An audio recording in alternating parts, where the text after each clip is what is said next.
Protesters storm the presidential palace. What we're hearing, the heat is mounting on President Rajapaksa. Obviously, the Prime Minister is holding an emergency party leaders meeting, and Rajapaksa has allegedly said he will respect the decision taken at the party leaders meeting, which is what Dr. Aruna was saying as well. Earlier this afternoon, Prime Minister, in fact, Vikramasinghe had called for an emergency meeting of party leaders. This, of course, is the news, but it is not officially confirmed, because there are those who are saying that this was not officially released. So this is source-based, that President Gotabaya Rajapaksa has in fact communicated to the Prime Minister's office that whatever the party leaders meeting in fact decides and concludes, he will be abiding by that decision. But at the moment, of course, Dr. Aruna, are you hearing anything about President Gotabaya Rajapaksa's whereabouts? Where is he? Because there are multiple reports floating around on social media that he may have fled the country. He's probably headed to Dubai at the moment, or possibly there are VVIPs who are leaving on 2 naval vessels from the port route as well, using the port route as well. What's going on, sir? I wouldn't want to take a guess at all. I only can say that he's no longer the president's residence. He in fact left long before the protesters came there. So he's at a secure location, very much like what happened with former Prime Minister Mr. Rajapaksa. So they are in secure locations at the moment. I do not think that President Gotabaya will leave the country at this juncture. It's very unlikely that will happen. So over these months, let's not go into the background of why possibly things came to such a pass, but over these 6-7 months that Sri Lanka has been witnessing this economic crisis, why do you think the leadership was not able to get a grip over the crisis?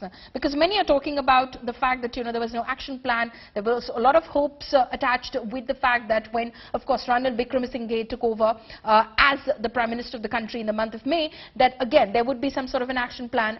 That didn't seem to be happening, because everywhere they tried to, of course, speak about some way, some sort of relief. They just hit a roadblock.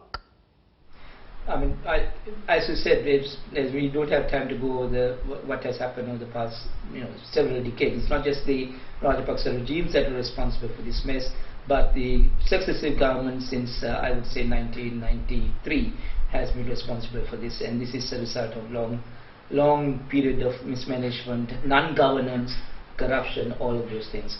Now, what I think, to be fair to the Prime Minister, he's been there only for 2 months.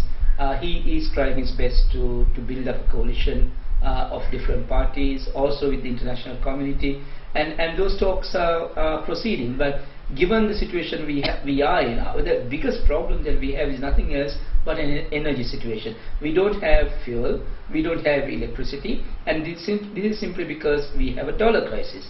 So to change the dollar crisis into a positive situation, we can't do it overnight. We can't do it in 2 months' time. It has to be built up again.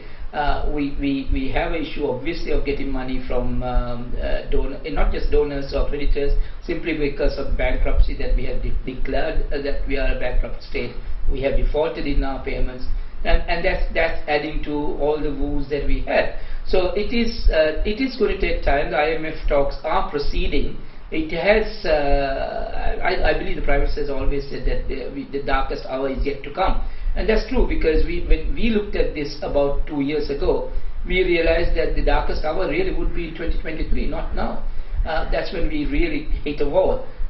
And unfortunately, we have hit that wall before we actually expected that will happen.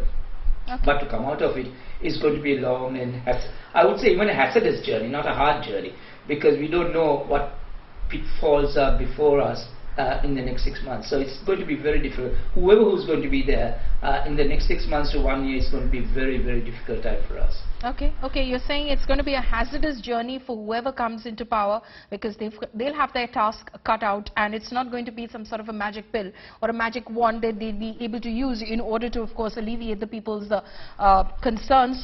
It's going to take some time, and the people will have to be patient as well.